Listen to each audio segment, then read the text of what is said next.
مەزهەب ئامرازێک بۆ سەرکوتکردنی خەباتی کرێکاران و خەڵکی زەحمەتکێش لە دەروونەوە. مەزهەب لە کۆمەلگای چینایەتی ئەمڕۆدا لە هەمان حاڵدا کە بیر و باوەڕی جەماوەرێکی بەرین لە کرێکاران و خەڵکی زەحمەتکێش پێکدێنێ، ئامرازێکیشە بەدەست سەرمایەداران و دەوڵەتەوە هەتا لەو ڕێگەوە خەڵک بە هیوای ژیانێکی ئەفسانەی لە جیهانێکی دیکە پێفریو بدەن و حاکمیەتی نظامی سەرمایەداری و بەهەشتی ئەمڕۆی خۆیان لەم جیهانەدا درێژە پێ بدەن. مەزهەب بەردەوام و بە درێژایی مێژوو ڕنگدانەوەی بێهیوایی و بێتوانایی جەماوەری خەڵک بووە و بۆ بەدەست و پەنجە نەرمکردنیان لەگەڵ کۆسپەکانی سەرڕێی ژیانیان.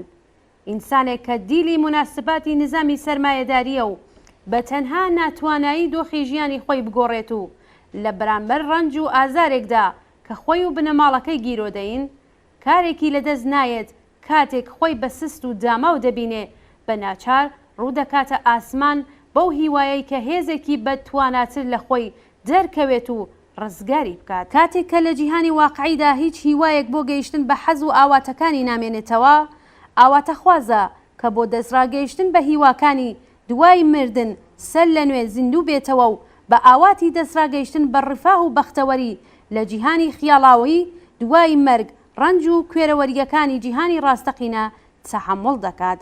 دەوڵەتانی سەرمایەداری بۆ درێژەدان بە دەسەڵاتی چەوسێنارانەیان دەست دەدەنە شێوەی جۆراوجۆری سەرکوت.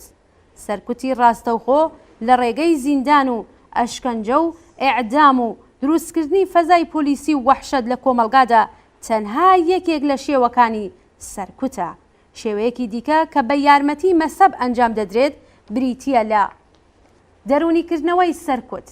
ئەوان بە یارمەتی مەزهەب دەنگی ناڕەزایەتی خەڵکی ناڕازی لە دەروونەوە کب دەکەن. مەزهەب ئەوەی فێری کەسانێک دەکات کە بە درێژایی تەمەنیان زەحمەت دەکێشن و لە هەژاریدا دەژین کە تا کاتێکە زیندون بەسەر ئەم جیهانەوە تەسلیم بن و سەبور و بە هیوای پاداشتەکانی بەهەشت ئارام بگرن. مەزهەب جۆرێک مخەدەری معنەویە کە تێدا کۆیلەکانی سەرمایەداری دڵخوازانە داخوازیەکانیان بۆ ژیانێکی باشتر وەلا دەنێن کە زیاتر شایستەی ئینسان بێت. ڕزگاربوونی ئینسانی کرێکار و زەحمەتکێش لە چنگ ئەم هۆکارەی سەرکوتی ڕەوانی لە ڕێگەی ڕەوشەنگەری و لێکدانەوەی زانستیانەی کێشەکانی جیهان لە چوارچێوەیەکدا ئیمکان پەزیر دەبێت. بەڵام ئەم ڕزگاربوونە لە ئاز کۆمەڵایەتیدا تەنها ئەو کاتە ممکنە کە بارودۆخی مادی ژیانی ئینسان بگۆڕێت و ئەو هێزە سروشتی و کۆمەڵایەتیانەیش کە ئینسان لە ترسیان پەنا دەباتە بەر مەزهەب ببێتە ژێر کۆنتڕۆڵی چینی کرێکار و بیرروڕای ئینسانە پێشڕە و پێشکەوتوخوازەکان. هەر بەم ئاراستەیە و بۆ دەستڕاگەیشتن بەوەها ئەمانجێکە کە داخوازی جیایی دین لە دەوڵەت دێتە گۆڕێ. ڕاستیەکەی ئەوەیە کە مەزهەب جیاواز لەوەی لە دەوڵەت سربەخۆ بێ یانە بە ئامرازێکی ڕەوانی سەرکوتی کرێکاران و خەڵکێکی زەحمەتکێش دەزاندرێت کە لەدەست ئەم نیزامە وەزاڵە هاتوون و لێی ناڕازین. بەڵام دەستەبەربوونی داخوازی جیایی دین لە دەوڵەت ئەم ئامرازەی سەرکوت لەدەست سەرمایەداران و دەوڵەتەکانی دەردێنێ. جیایی دین لە دەوڵەت مانای ئەوە دەدات کە هەر چەشنە ئیمتیاز و هەڵاواردنێک لە پیشە دەوڵەتیەکان و مافی کەسەکان لەسەر بنەمای مەزهەب و پلەی مەزهەبیان باوەڕمەندبوون یان باوەڕ پێنەبوون بە مەزهەب بە تەواوی هەڵوەشێتەوە.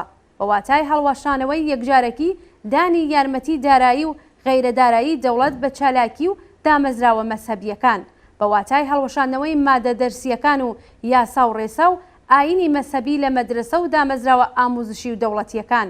واتە هیچ کام لە مەزهەبەکان وەکو مەزهەبی ڕەسمی بە فەرمی ناناسرێت. مەزهەب وەکو ئەمرێکی تایبەتی کەسەکان بە ئەژمار دێت و هەموو کەسێک لە هەڵبژاردننی هەر مەزهەب لەوانە باوەڕ پێ نەبوون بە هەموو مەزهەبێک ئازادن.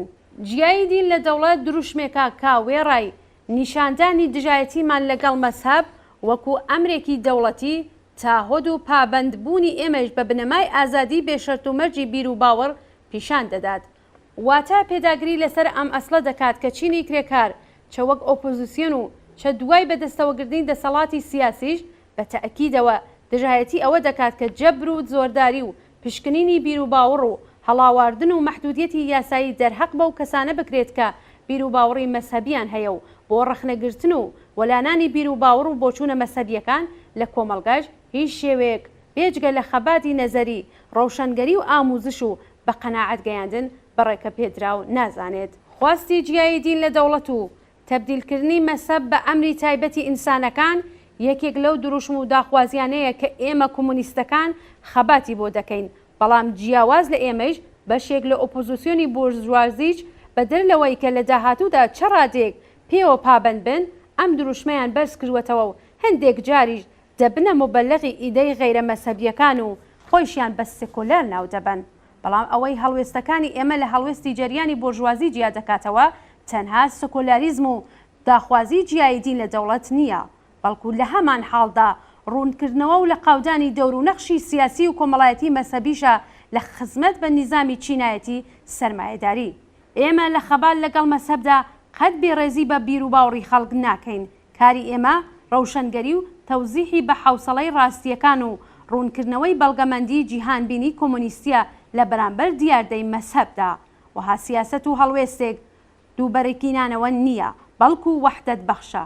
نەک هەر ڕیزی هاوپشتی خەباتکارانەی چینی کرێکار لە دژی سەرمایەداران لاواز ناکات، بەڵکو بەهۆی خصلەتی سادقانە، زانستی و دڵسۆزانەیەوە ڕیزی نەبەردی چینایەتی کرێکارانیش بەهێزتر دەکات.